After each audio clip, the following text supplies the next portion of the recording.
Shalom à tous, on se retrouve avec Midrash Etudes à Manito, avec le Rav Eitan Fison, pour continuer les péripéties de la transmission de la Torah, Bechavod Eitan.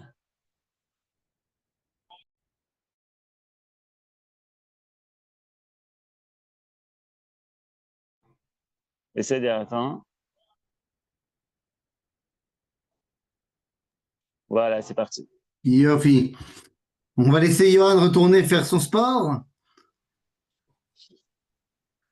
Il y a une Levaya, tu vois, donc je ne fais pas de sport. Ah, oui, bon, bah ça, c'est pas. C'est moins fun.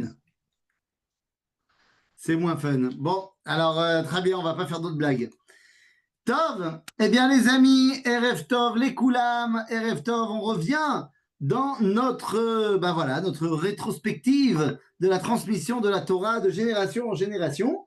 Et la semaine dernière, eh bien, nous nous sommes occupés du 15e et 16e siècle du côté des Séfaradim.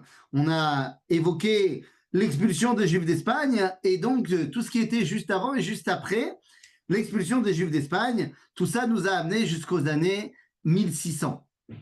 Et effectivement, après cela, eh bien, on a dit les Juifs commencent à partir de cette région pour aller dans plein d'endroits différents. Et parmi tous ces endroits différents, eh bien, ça va nous amener jusqu'à l'Est.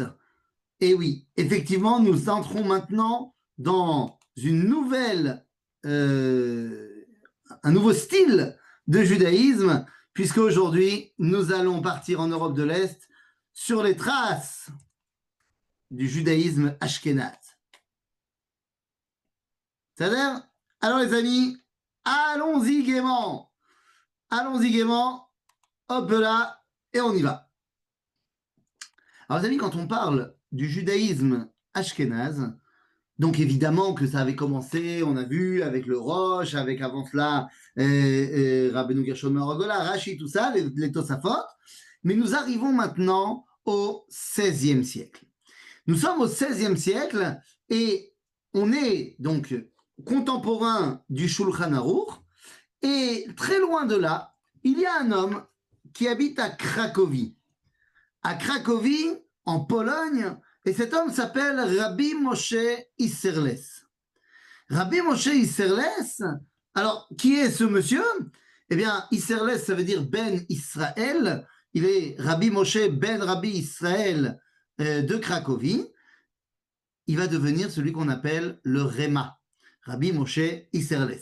Alors, c'est qui le Réma? Le Réma, on pourrait dire plein de choses sur lui. On pourrait dire qu'il est devenu rabbin à Cracovie à seulement 18 ans. On peut dire qu'il était Rosh Yeshiva, qu'il était Dayan, qu'il était Mekoubal, et qu'il était évidemment, d'après ses écrits, baigné dans la philosophie également. Donc quelqu'un qui était vraiment touche à tout. Et c'était très rare dans cette partie du monde. Alors les amis, que vous dire?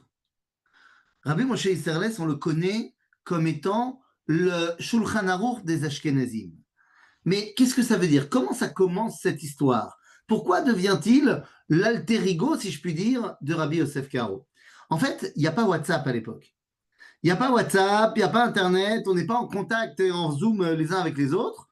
Et Rabbi Moshe Isserles sent le besoin, parce que certainement lui aussi comprend que nous sommes dans une époque où le monde change, eh bien, il sent le besoin d'écrire un livre qui va compiler la halakha. Comme Rabbi Yosef Karo, lorsqu'il a voulu écrire son Bet Yosef. Et donc, il se met à écrire un livre qu'il va appeler Darche Moshe, les chemins de Moshe. Le problème, c'est qu'avant qu'il ait eu le temps de terminer son Darche Moshe, eh bien, on lui fait parvenir une copie du Bet Yosef, qui est déjà terminée. Et lorsqu'il reçoit le livre de Rabbi Yosef Karo, le Bet Yosef, alors le Réma tombe dans une dépression de 3 jours. Mais une dépression, il ne mange pas, il ne boit pas, il ne sort pas de chez lui, il est pas bien. Et pourquoi il n'est pas bien? Parce qu'il se dit, je ne sers à rien dans le monde. Puisqu'il y a quelqu'un qui a fait ce que je pensais être l'œuvre de ma vie, un livre qui va résumer et compiler toute la halakha. Non seulement il y a un rabbin qui est plus vieux que moi qui l'a déjà fait, deuxièmement, il est fini et moi je n'ai même pas fini, et troisièmement, le sien, il vient d'Eretz Israël et moi je suis de Cracovie. Donc c'est évident que c'est meilleur que le mien, donc je ne sers à rien.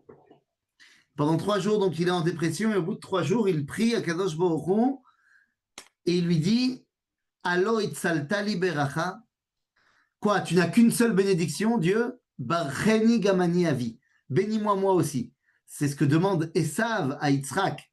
Lorsque Yitzhak a donné sa bracha à Yaakov, il lui dit quoi? Il t'en reste pas une autre? Et à ce moment-là, eh bien, le Réma va noter quelque chose. Il va noter que Rabbi Yosef Karo a trouvé un stratagème très sympathique pour annuler 500 ans de tradition ashkénaze.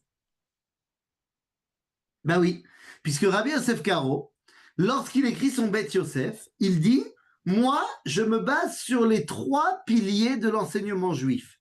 Les 3 rabbins qui sont les 3 piliers de l'enseignement halachique, c'est le Rif, Rabbi Yitzhak El-Fassi, le Rambam, Rabbi Moshe ben Maimon, et le Rosh, Rabbi Asher ben Rabbi Yechiel. Le problème, c'est que nous dit Rabbi Yosef Karo, dans tous les sujets, je prends les 3 et je fais la majorité. Et je tranche comme la majorité. Le problème, c'est que le Rif et le Rambam viennent du même Beth Midrash séfarade. Le Rosh, il est le seul représentant de la tradition ashkénaze. Ce qui fait que dans 95% des cas, eh bien, à chaque fois, la halakha, elle est comme le Rif et le Rambam, et pas comme le Rosh. Et résultat des courses, Rabbi Yosef Karo a trouvé très intelligemment le moyen de mettre de côté toute la tradition ashkénaze qui a 500 ans. Le Réma voit ça et il dit c'est pas possible. Nous aussi on a une tradition. Nous aussi on a des minagim. Nous aussi on a des gens qui sont pas n'importe qui, les Tosafot. Et donc il va terminer son Darché Moshe. Ensuite, Rabbi Yosef Karo va sortir la version courte du Bet Yosef, le Shulchan Aruch, et c'est là que le Réma va dire eh bien je vais écrire des annotations sur le Shulchan Aruch là où je suis pas d'accord avec lui. Et on appelle ça Agaot Arema, les indications du Réma. Aujourd'hui, dans tous les Shulchan Aruch qui sont imprimés, vous avez le Shulchan Aruch en gras et, entre parenthèses, ou alors dans une autre police d'écriture, les annotations du Réma. Et en fait, on se rend compte que très souvent, le Réma n'est pas d'accord avec Rabbi Yosef Karo. Résultat des courses, eh bien, les deux vont échouer. C'est-à-dire que les deux avaient prévu d'écrire un livre qui va compiler la halakha pour tout le peuple juif, eh bien, les deux vont échouer. Les Sfaradim ne vont pratiquement jamais utiliser le Réma, et les Ashkenazim vont lire le Shulchan Aruch pour ne pas l'accepter et suivre le Réma. C'est-à-dire qu'aujourd'hui, les Ashkenazim, on peut dire qu'ils suivent de manière générale le Réma, alors que les Sfaradim, ils sont plus été vers le Shulchan Aruch. Alors, qu'est-ce qu'on peut voir comme grande différence? Oh, il y a des différences. Il y a des différences au niveau des minagim, il y a des différences au niveau de la halakha, mais il y a des différences également au niveau de la réalité. Et Chata'ai Animaskirayom, ça fait quelques mois que pour ne pas faire la guerre avec ma fille, je déroge au minag de mes ancêtres. Eh oui, ma fille est devenue l'élève depuis 1 an de la rabbinite Rachel Bazak, qui n'est autre que la fille du Rav Shmuel Eliyahu, petite fille du Rav Mordechai Eliyahu. Autant vous dire qu'ils n'ont pas mis les pieds en Pologne depuis pas mal d'années. Et donc, ma fille arrive il y a quelques mois à la maison avec un texte en disant qu'à partir de maintenant, on mettra des gouttes d'eau dans le kidouche du vendredi soir. J'imagine que vous connaissez ça. Parce que c'est le Shulchan Aruch qui nous dit qu'on doit mettre de l'eau dans son vin. Alors pourquoi on met de l'eau dans le vin d'après la Kabbalah? D'après la Kabbalah, parce que l'eau c'est Midata Chesed, le vin c'est Midata Din. On veut adoucir le vin, mais pas au niveau physique, au niveau spirituel. Le problème c'est quoi? C'est que c'était vrai aussi au niveau physique. À l'époque, en Eretz Israël, le vin est très fort. Donc on est obligé de mettre de l'eau pour l'adoucir pour de vrai. Le Réma arrive et dit c'est pas de ma faute si vous, là-bas en Israël, vous savez pas faire du bon vin. Nous, à Cracovie, on fait du très bon vin. Il n'y a pas de raison de mettre de l'eau dedans. Résultat des courses, les Ashkénazim ne mettent pas d'eau dans le vin. Les Sfaradim mettent de l'eau dans le vin. Exemple tout simple. Les Ashkénazim, et particulièrement dans certaines régions, en Alsace par exemple, mais pas que, en Pologne également, alors que le Shulchan Aruch nous dit que les verres du Seder de Pessah, on doit les faire avec du vin rouge, eh bien les Ashkénazim vont souvent faire avec du vin blanc. Certains diront parce qu'en Alsace, il y avait du Gewürztraminer. Mais non, c'est parce qu'il y avait ce qu'on appelait Alilat Dam.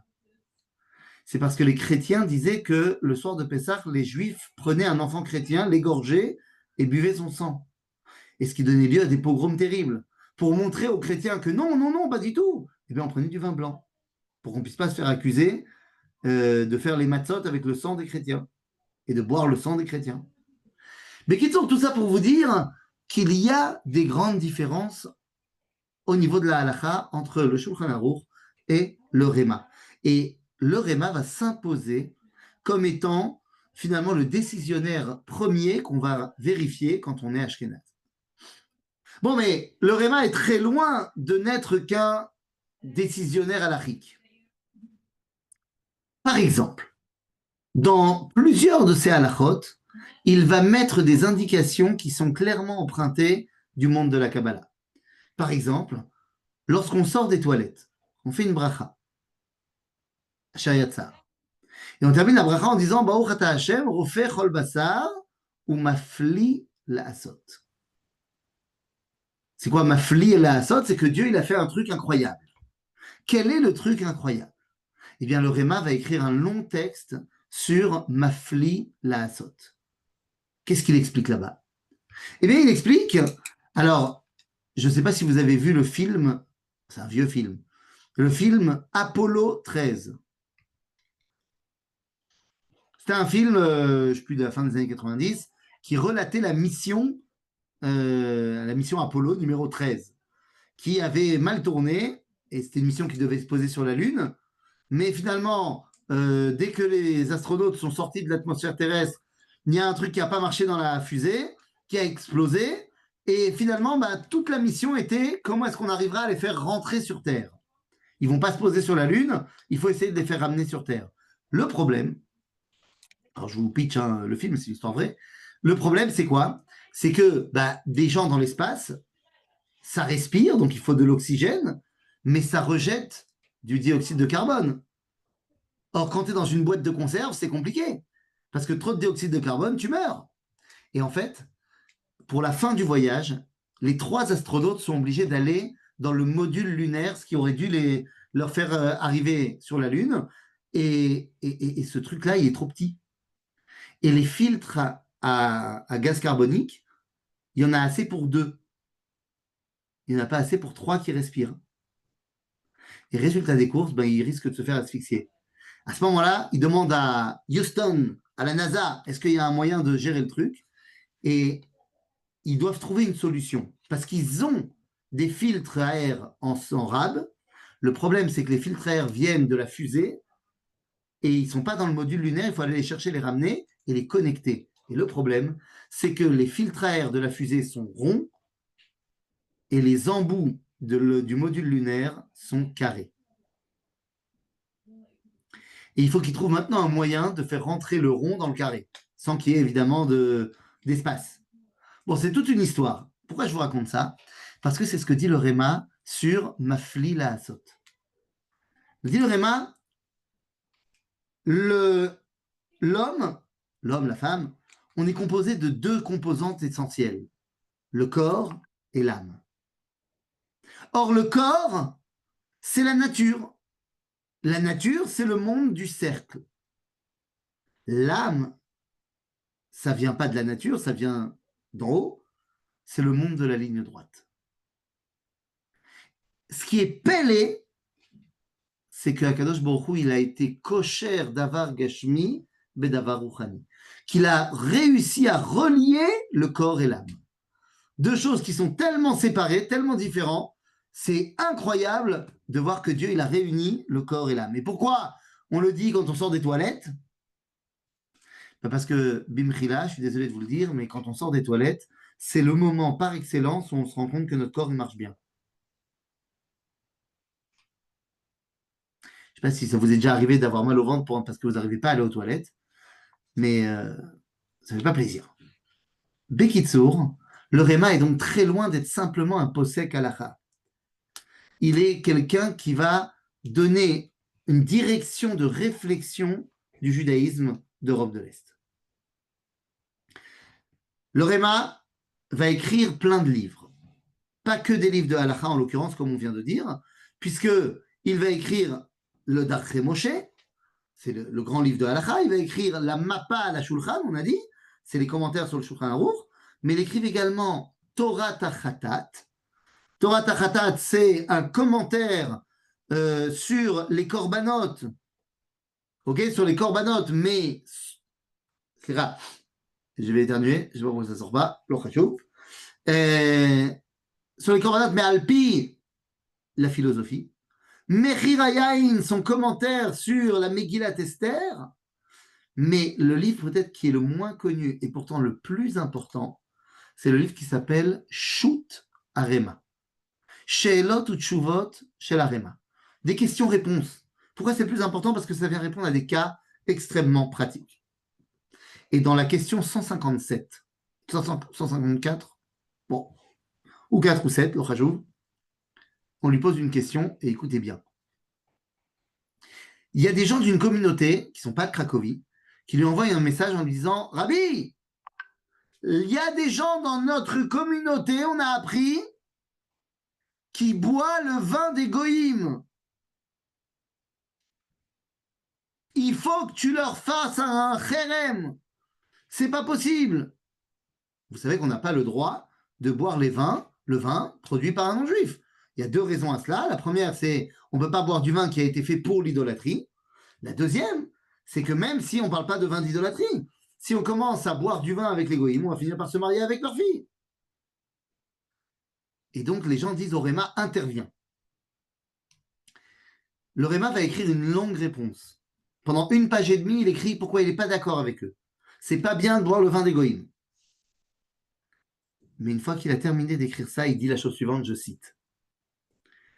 ועכשיו שסיימתי לברר את ההלכה, רועד אני כל גופי, לבוא לדבר בדברי העמוקים. Yaréani, j'ai peur que si je dis ce que je vais dire, là maintenant, les gens ils vont y voir une permission de boire le vin des goïms. Je suis contre. Mais j'ai encore plus peur de ne pas dire ce que je vais dire. Parce que j'ai peur que si je ne le dis pas, les Juifs vont se tromper sur les bases du judaïsme. Et il explique qu'il est contre le fait de boire le vin des goïms, mais que, ceux qui le font ont des avis sur qui s'appuyer, mais que surtout, on ne se sépare pas de quelque juif que ce soit. L'essentiel du judaïsme et de la cacheroute, c'est de garder la cohésion du peuple juif. Donc il est hors de question, pour des questions de cacheroute, qu'on se scinde, qu'on se sépare. Le Réma va prôner l'unité du peuple juif, quoi qu'il arrive. Sur sa tombe, il y aura une couronne, parce que tous les rabbins, on leur mettait une couronne, la couronne de la Torah, mais sur sa tombe, on entourera ce qui est écrit sur lui de grappes de raisin. Parce que l'idéal du Réma, c'est de ne pas détruire la cohésion nationale. Bon, alors le Réma, Rabbi Moshe Isserles, c'est à Cracovie, mais pas loin de chez lui. Donc le Réma, il naît en 1530, il mourra en 1572, donc il vit pas vieux, hein. Le Réma, c'est très jeune finalement, on ne se rend pas compte. Mais finalement, eh bien, au même moment, pas très loin de chez lui d'ailleurs, il y a un autre Chacham qui va changer le monde. C'est qui cet autre Chacham? Alors lui, il vit beaucoup plus longtemps, puisqu'il naît avant lui, il naît en 1522, Mais lui, il mourra seulement en 1609. Donc lui, il a vécu beaucoup plus longtemps. Et c'est qui cet homme qui va changer le monde? Il s'appelle Rabbi Yehuda Leib ben Betzalel. Rabbi Yehuda Leib ben Betzalel, il est plus connu sous le nom du Maharal de Prague. Les amis, nous rentrons dans l'univers du Maharal. Alors, c'est un contemporain du Réma, mais le Maharal de Prague, c'est une autre limonade. C'est une autre limonade.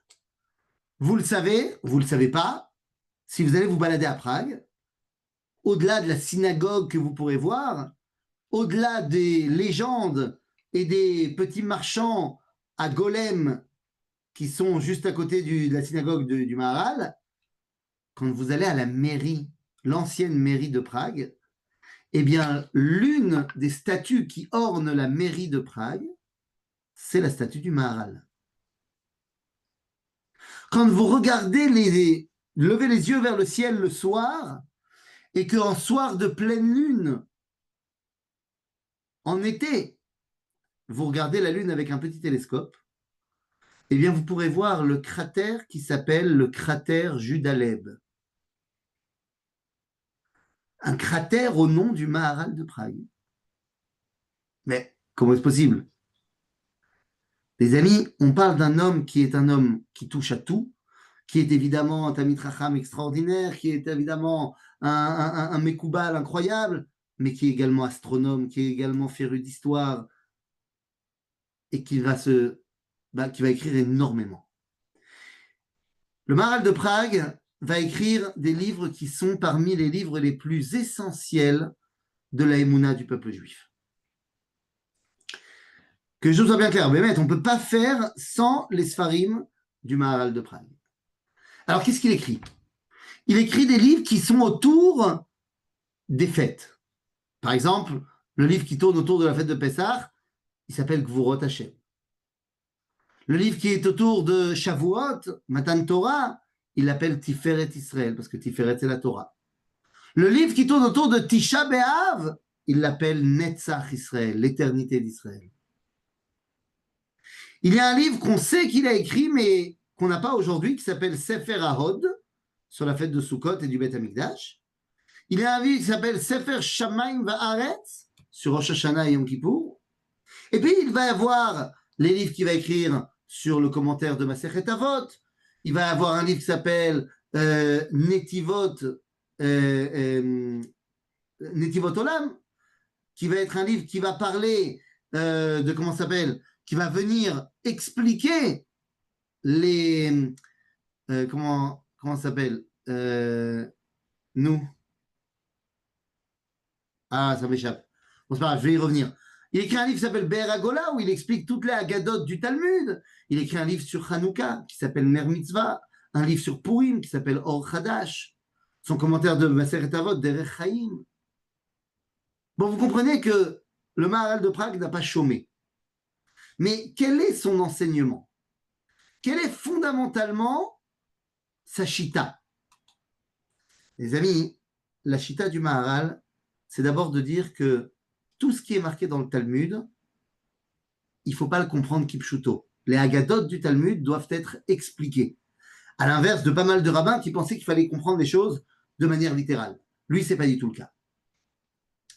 Le Maharal de Prague pense que le peuple juif s'inscrit dans l'univers.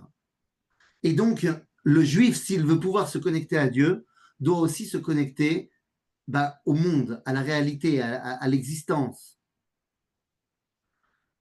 Le Maharal de Prague pense que le peuple juif a un rôle à jouer auprès des nations du monde. Il pense que la sortie d'Égypte, eh bien, c'est la sortie d'Égypte. Que lorsque Israël montre qu'il est le Bechor d'Akadosh Baruch Hu, c'est pour expliquer à l'Égypte comment pouvoir s'élever à la dimension de la Kedusha. Le Maharal de Prague va être un obsédé de ce qu'on appelle Galout Vegeoula. Et c'est lui qui va nous expliquer aussi quels sont les critères halachiques pour sortir de la Galoute et rentrer dans la Géoula. Le Maharal de Prague pense qu'on ne peut pas faire sans les sciences profanes, parce qu'elles sont là pour nous aider à mieux comprendre la Torah. Il va d'ailleurs mandater un de ses élèves, qui s'appelle Rabbi David Gans, il va le mandater d'écrire un livre d'histoire. Un livre d'histoire, depuis Adam Arishon jusqu'à son époque. Et il sera un des premiers livres d'histoire aussi long dans le temps. Flavius Joseph, il a écrit les Antiquités des Juifs, mais c'était que jusqu'à 2000 ans. Donc là, Rabbi David Gans, il va encore plus loin. Le Maharal de Prague, l'une de ses grands combats, c'est la place du miracle par rapport à la nature.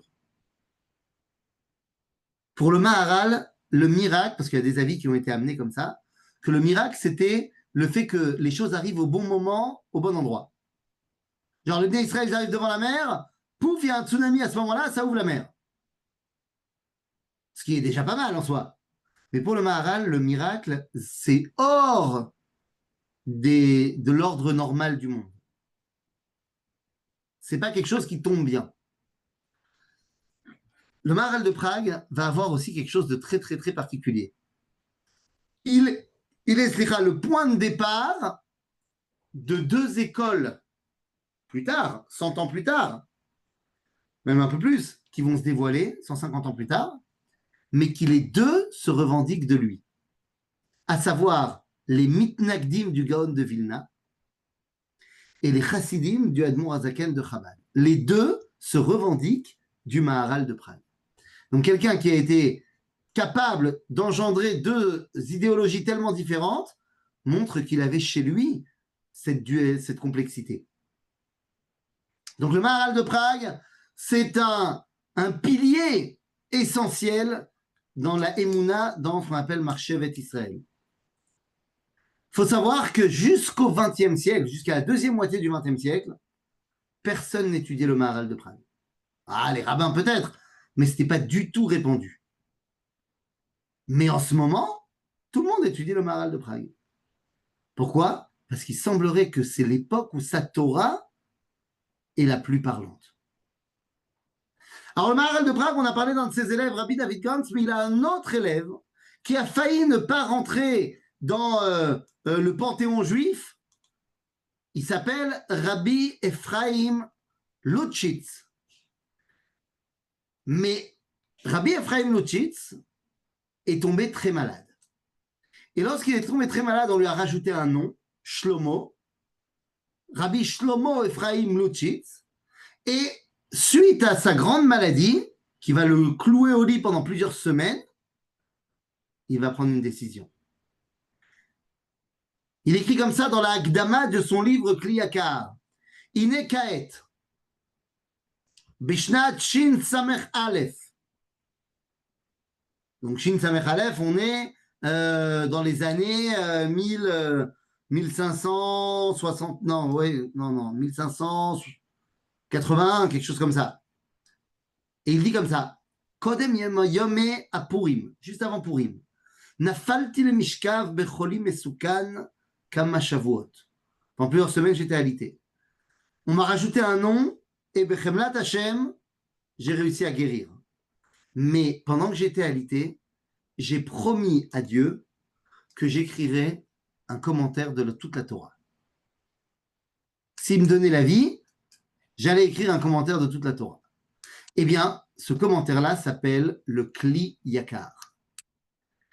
Kli Yakar, c'est un des commentaires essentiels quand on étudie la Parashat HaShavua. Et vous savez pourquoi il est essentiel? Parce que c'est un commentaire qui ne sait pas ce que c'est la langue de bois. Dans la mesure où il écrit le bouquin pour remercier de ne pas être mort, il sait qu'il peut mourir à chaque instant, donc il dit tout ce qu'il a à dire. Et il ne prend jamais de gants. L'un des endroits les plus virulents du Kli Yakar, c'est à la fin du livre de Bereshit. À la fin du livre de Bereshit, dans le dernier verset de la paracha de Vayigash, on dit là-bas, Vayeshev Israël be'eretz Mitzrayim be'eretz Goshen vayachazu ba vayifru vayirbu meod. Et Israël s'est installé dans le pays d'Égypte, dans le pays de Goshen, et ils ont fait beaucoup d'enfants, et ils ont beaucoup multiplié.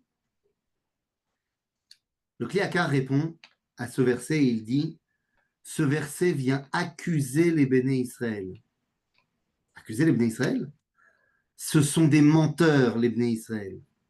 Quand ils sont arrivés en Égypte, ils ont dit à Pharaon, nous sommes là de manière temporaire parce qu'il y a la famine. Mais lorsque la famine eut terminé, ils n'ont pas voulu rentrer en Israël. Et ils ont demandé de rester des Toshavim, des citoyens permanents, là où ils devaient n'être que des étrangers. Et comme ils n'ont pas voulu sortir, Dieu a été obligé d'emmener l'esclavage de Pharaon et finalement de les sortir d'une main puissante. Nous dit le rabbi Ephraim Lotchis à Kleakar, si tu ne veux pas sortir d'exil, Dieu emmènera la persécution pour t'obliger à sortir d'exil. Il dit ça il y a 500 ans, c'est le premier qui va parler comme ça. C'est-à-dire, donc le Kliakar fait partie de ces gens qui vont avoir une vision très, très, très, très débridée, sans langue de bois. Il faut partir en Eretz Israël. Lui, il n'y arrivera pas. Bon, c'est le 15e, c'est le 16e siècle, c'est pas aussi facile qu'aujourd'hui. Mais pour lui, si tu vas pas en Eretz Israël, tu peux pas réussir ta Torah. Rabotai, après le Maharal et Rabbi Ephraim Lutchitz à Kliakar, eh bien, il y a un homme qui habite dans le quartier également. Mazé, il habite dans le quartier, il est né à Prague, comme le Maharal, comme Rabbi Ephraim Lutchitz. Il est un contemporain, alors il est un petit peu plus jeune, puisque lui, il est né en 1558. Il fait partie d'une dynastie déjà connue de rabbins, mais lui, il va leur donner un tout autre niveau. Et comme il a entendu le Kliakar, eh bien lui, il va effectivement monter en Eretz Israël. Il s'appelle Rabbi Ishayahu Halevi Horowitz. Alors, vous ne le connaissez peut-être pas, mais vous connaissez très certainement la prière qu'il a écrite pour la réussite de nos enfants. Puisqu'on la lit tous les ans, juste avant, enfin à Rosh Chodesh Sivan, juste avant Shavuot, on l'appelle la Tfila du Shla Akadosh. Misé à Shla Akadosh, eh bien le Shla, c'est les initiales du livre qu'il a écrit. Il a écrit un livre qui s'appelle Shnei Luchot Abrit, Shla, Shnei Luchot Abrit, et en fait c'est le livre de Rabbi Ishayahu Halevi Horowitz. Le Shla Akadosh fait partie des peu de rabbins que la tradition juive a voulu lui rajouter une particule, Akadosh. Il est enterré aujourd'hui à Tibériade, en Eretz Israël, puisqu'il arrive en Eretz Israël avec énormément de péripéties, mais finalement, c'est là-bas qu'il va écrire son livre Shnei Luchot Abrit, un livre fantastique qui n'est que Tahara. C'est un livre qui est Kol Kulo Tahara avec Dusha. Et c'est ce qu'il ramène également dans cette fila pour les enfants, qu'on arrive à les faire grandir Betahara ou Bigdusha. Et une petite anecdote sur la famille Horowitz. Si vous connaissez des Horowitz qui viennent du Shla, demandez-leur. Mais Rabbi Ishayahu Halevi Horowitz, il a décidé pour lui et pour toute sa famille qu'on n'avait pas le droit de manger de la dinde. La dinde. La dinde. La dinde. Pourquoi? Parce qu'il dit qu'on n'a pas de massorette sur la dinde. Or, les volatiles, on a besoin d'une massorette pour les manger. Ça paraît un peu bizarre parce que toutes les autres communautés juives mangent la dinde. Donc, ça veut dire que dans les autres communautés, il y avait une massorette, mais semble-t-il, chez lui, il n'y a pas de dinde. Et donc, moi, j'ai rencontré David Horowitz, qui est l'un des directeurs de Ir David, qui m'a dit, nous, on ne mange pas de dinde chez nous. Depuis le Shla, on ne mange pas de dinde chez les Horowitz. Bon, לא יודע אם זה נכון או לא נכון chez tout le monde. En tout cas, Rabbeinu Ishayahu Halevi Horowitz. Bon, alors, c'est bien bon, on était à Cracovie, on était à Prague. Est-ce qu'on ne pourrait pas un petit peu changer d'air, hein? Est-ce qu'il n'y aurait pas un autre endroit où on pourrait aller? Ben oui, partons en Ukraine. Oui, partons en Ukraine. Mais les amis, on part en Ukraine pas pour des bonnes raisons. Alors que la Torah commence, comme vous pouvez voir, donc à grandir, c'est bien beau tout ça, mais face à ce qui se passe en Europe de l'Est, Prague et Cracovie, en Ukraine, il se passe quelque chose de terrible. En 1648, il va y avoir un homme qui s'appelle Bogdan Chmelnytsky. Et Bogdan Chmelnytsky, qui est un cosaque, va décider de faire ce qu'on appelle Meoraot Tarpat. Non, je dis n'importe quoi. C'est pas du tout ça. C'est Meoraot Zerot Tar Vetat. Donc on est en 1648. Et Bogdan Chmelnytsky, certains diront sur 2 ans et demi, 3 ans, d'autres sur 9 ans, va faire une série de pogroms contre les Juifs d'Ukraine et va tuer près de 150 000 personnes. Des pogroms terribles. Il va dans les villes à coups de sabre et il massacre les Juifs. C'est un traumatisme dans le monde juif, et je dis bien le monde juif, et pas que en Europe de l'Est, parce qu'il n'y a pas eu ça depuis Khurban Bet Hamikdash. Il y a eu des pogroms un peu partout.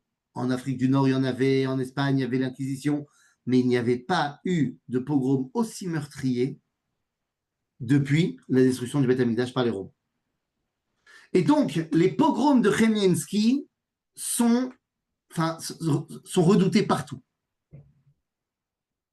Et dans le monde juif, on a peur que ce que fait ce cosaque fasse des envieux dans d'autres pays d'Europe qui se retournent contre les Juifs pour les massacrer.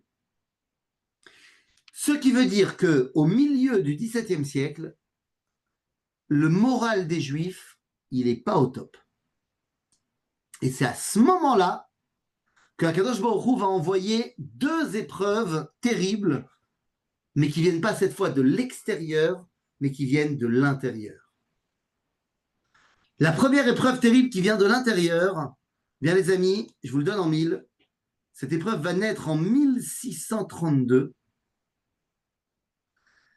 et vous le connaissez tous, puisqu'il meurt en 1677, et il habite à Amsterdam. Vous voyez de qui je parle? C'est l'heure de Baruch Spinoza. Alors comprenez-moi bien, Baruch Spinoza, c'est un rabbin au départ. Au départ, il étudie la Torah comme tout le monde, il est nommé rabbin comme tout le monde, et puis il va devenir Spinoza. Qu'est-ce que ça veut dire, il va devenir Spinoza? Spinoza a un grand problème avec les rabbins, parce que ce qu'il prône et propose fait l'effet d'une révolution dans le judaïsme. Qu'est-ce qu'il dit? Eh bien, il dit en substance, on ne va pas étudier tout Spinoza, mais Spinoza il vient nous dire que Dieu est égal à la somme des forces de la nature. À la somme des forces de la nature. En d'autres termes, tu prends toutes les forces de ce monde, tu fais plus, égale Dieu. Quel est le problème? Le problème, il est fondamental. Il va créer le panthéisme. Panthéisme, ça veut dire tout pan, Dieu. Mais le problème, c'est que lorsqu'il dit ça, il limite Dieu à ce monde. Il vient dire que toutes les forces de ce monde, c'est ensemble, mises ensemble, c'est Dieu. D'accord? Mais alors quoi, Dieu, il n'est pas extérieur à ce monde? Dieu, il n'a pas créé le monde. Il y a un homme au début du XXe siècle qui s'appelle le Rav Kook, qui écrit dans les Ktaviat Kocho, il dit, c'est vraiment dommage qu'il n'y ait eu personne à son époque pour lui faire tchouva. En d'autres termes, si moi j'avais été là, il aurait pu devenir un atout extraordinaire, ce monsieur Spinoza. Au lieu de ça, il va devenir un des plus grands combattants contre les rabbins. Parce que les rabbins ne l'ont pas accepté, parce qu'ils l'ont mis en kherem, à cause de ce qu'il dit, il va se retourner de manière très virulente contre les rabbins, très virulente contre le judaïsme rabbinique. Le problème, c'est que les goïms l'écoutent. Et donc, ça va amener un Chilul Hashem incroyable au niveau intellectuel en Europe occidentale. Au même moment, de l'autre côté, en Europe orientale, en Europe de l'Est, arrive un autre personnage. Rabotai, qui va lui aussi apporter son lot de problèmes. C'est vraiment un contemporain de Spinoza. Si Spinoza, lui, il est né en 1622 et meurt en 1977, en 32, 1632 et meurt en 1977, la personne qui nous intéresse est née en 1626 et va mourir en 1676. Donc ce sont vraiment des contemporains et cet homme s'appelle Shabtai Tzvi. Les amis, Shabtai Tzvi, vous savez ce que c'est? C'est le faux messie. On est dans cette époque-là, c'est le XVIIe siècle. Une époque pas cool.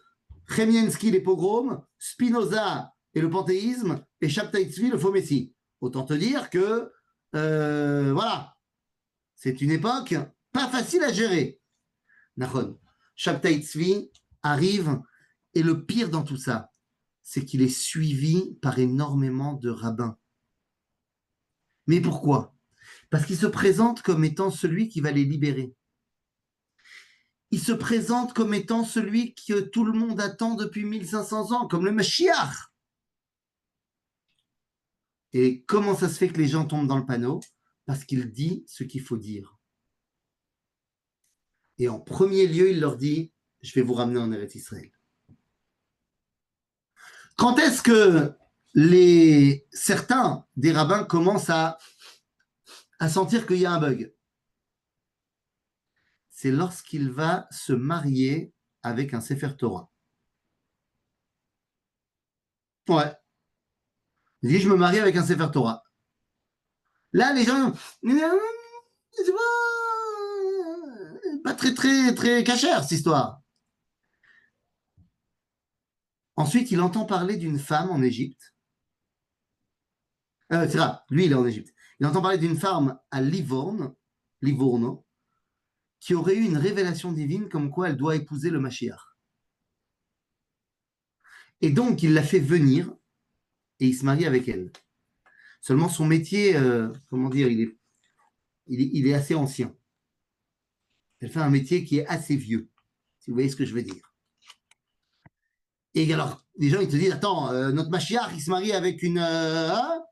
il dit, ben oui, c'est ce qui a marqué dans le livre de Hoshea, que Dieu lui a ordonné de se marier avec une prostituée. Donc moi, c'est pareil.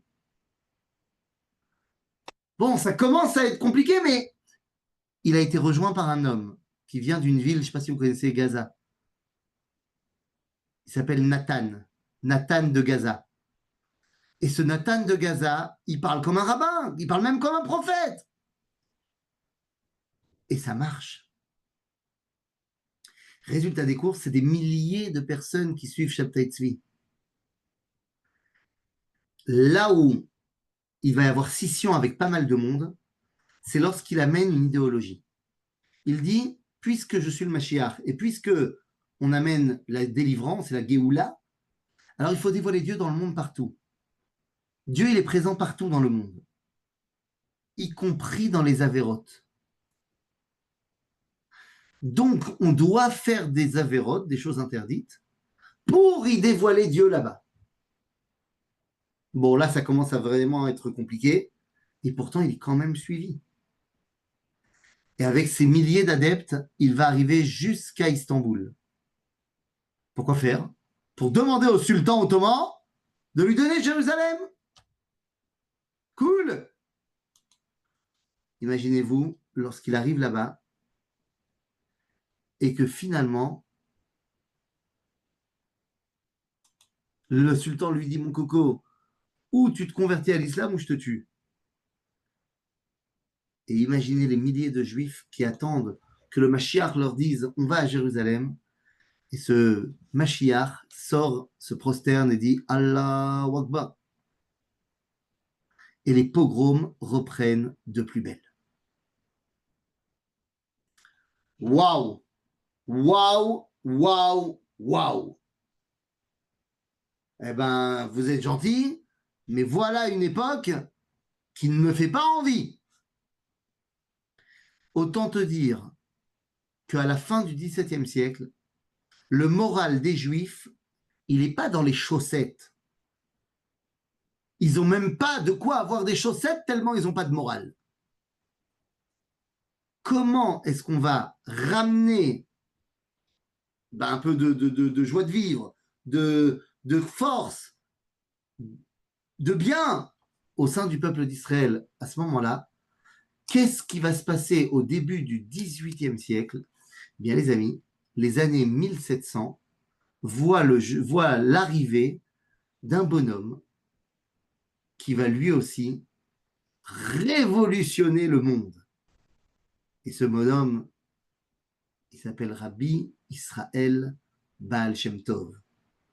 Il naît en 1690 et il semblerait que la chassidoute va être la réponse tant attendue à Spinoza, au pogrom et à Shabtai Tzvi.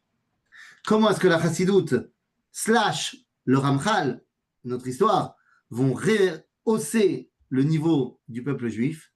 Eh bien, les amis, c'est ce que nous verrons la prochaine fois. Chazak ou Balzac? Toda Rabba, merci beaucoup, Rav Eitan. Et voilà, c'est parti. Les questions, c'est le moment de poser vos questions.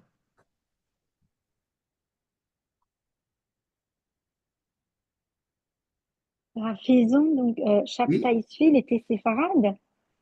Il était d'Égypte. Non, non, il n'était pas d'Égypte à la base. Il a beaucoup voyagé. Il vient d'Europe de l'Est à la base, mais il Ah, est d'accord. parti en Égypte, il est parti à Ah, Izmir. d'accord. Mais à la Mais base, il il est vient d'Europe de Ashkenaz. Il est Ashkenaz. l'Est. Eh oui. D'accord. Encore un, c'est de Ouais, leur faute. ça me rassure. Oh, si vous voulez qu'on trouve des Sfaradim qui sont partis en cacahuète, on peut trouver, hein. Je suis Il sûre. n'y a que ça pour vous faire plaisir.